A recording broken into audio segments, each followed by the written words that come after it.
Welcome back. One thing you may forget about is that the bridges can be shut down when a hurricane arrives. Katie Jeffries is here to explain why and when.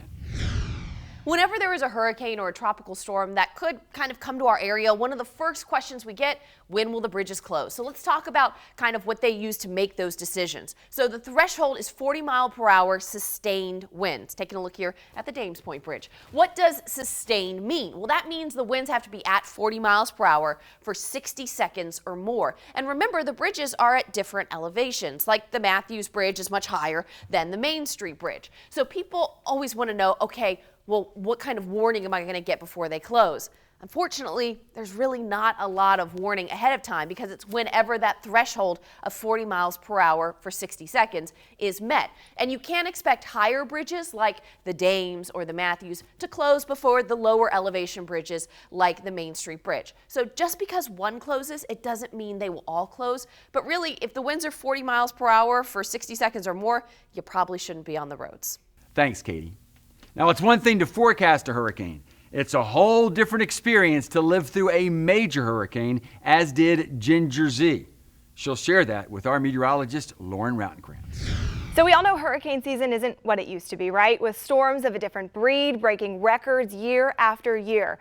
And someone who has seen firsthand what the worst of Mother Nature has to offer joins us now, ABC's chief meteorologist, Ginger Zee. Ginger, welcome. Hey, the first thing that pops in my mind is that video of you covering Hurricane Michael in 2018. I have to know, what was it like being in one of Florida's only Cat 5s on record, and how would it compare to storms you've covered in the past? You know, Michael was one of those experiences where we knew how bad it was going to be only about 24 hours before. The choice to be in that place really tells you how good our science has gotten. The intensity was a tick or two below, but still, the experience for me was this strange validation of thinking, I really hope people took this as seriously as we made it sound. That experience was something I had only ever theorized, and then was living it live in front of me. So it was very moving, for sure. I can just imagine the noise of that wind, too, something you'll never forget. So as a meteorologist, but then I also have to know, Ginger, as a mom, as a wife, what are some of those lessons that you've learned maybe covering these storms?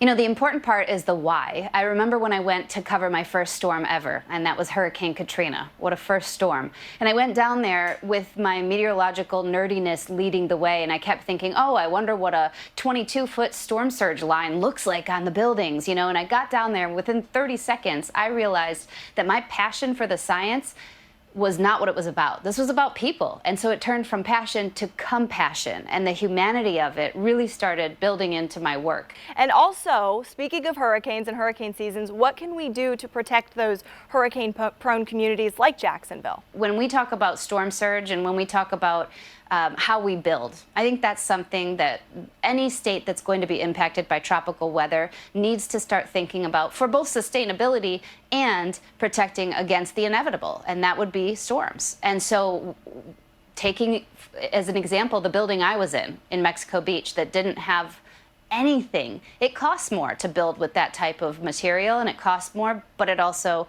not only would protect people, but it also will not have to be rebuilt. And that's the thing we want to avoid as well, both from a climate change perspective, but also from a safety one. Well, let's hope we can keep those frequent flyer points maybe down this year, keep the hurricanes away, Ginger Zee. I know everyone is hoping for that here in Jacksonville, Florida especially. But thank you so much for joining us again, ABC's chief meteorologist, Ginger Zee. And I'm sure wherever the storms are, you'll be there too this year. No matter where you are, the First Coast, New York City, or even Asia, certainly our global weather connects us all. Meteorologist Robert Speta takes us to the Pacific and talks about how typhoons can impact our Atlantic hurricane season. Some people consider Florida the hurricane capital of the United States. Yet globally, there are other places that get storms just as strong or stronger than we do here. And sometimes they can even influence our weather in Florida from thousands of miles away.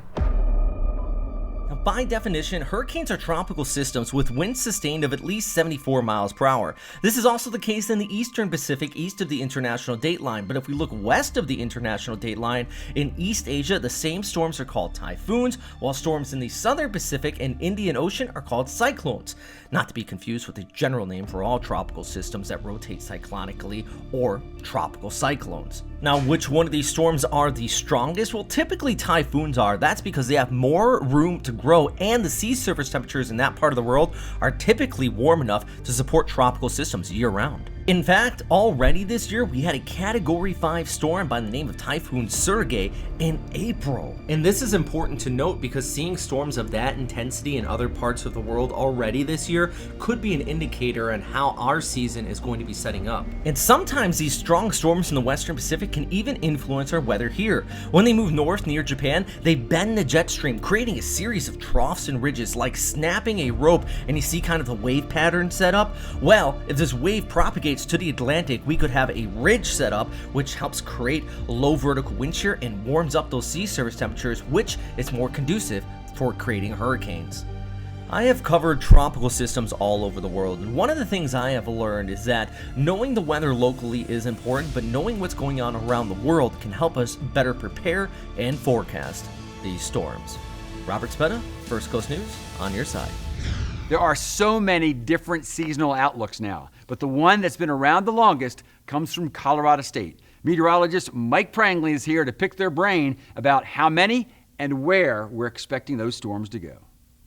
I'm a father of 3 daughters. We're at the dinner table every night. They're saying, Dad, are we going to be okay? Is a hurricane coming to Florida this year? Doctor, is there a hurricane coming to Florida this year? Florida does get hit by hurricanes fairly frequently, but you really can't say, months in advance when or where storms are going to strike. We have predictability of being able to predict overall how much storm activity we're likely to expect in the Atlantic Ocean, because hurricanes function off of what the large-scale environment is like. So when the waters are warm and the pressures are low and the wind shear, that change in wind direction with height in the atmosphere, is weak, hurricanes can thrive. But we can't say where those storms are going to track. That's governed a lot more by day-to-day weather patterns. Something we are working on is, instead of trying to predict necessarily where the storms are going to track, is where the storms are more likely to form.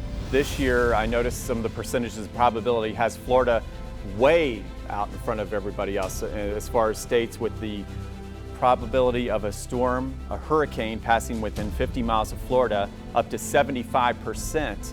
Normally it's about 58%, and the next closest state, Louisiana, at just 53%, and that's a huge gap there. So tell us more about that and how those numbers are compiled. Yeah, so we basically, every year, we can calculate historical probabilities, so basically the odds of storms impacting each state historically. And so what we've done is basically tracked storms that were within 50 miles of each state, and we also have it all the way down to the county level.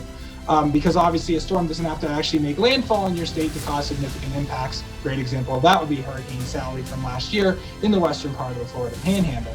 And then the way that we adjust those probabilities is simply based on the latest forecast. So the idea is that this is a more active season. We expect more storms in the ocean.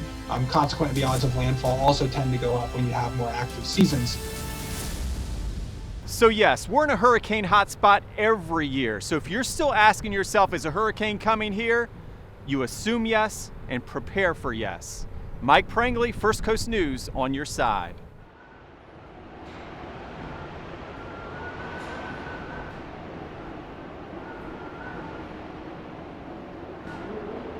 But anybody that's a recovering COVID patient, they've got residual things going on with lung conditions. Your power goes out, what do? Just like planning for how much water per person, how much oxygen you're going to use, how long is that tank going to last.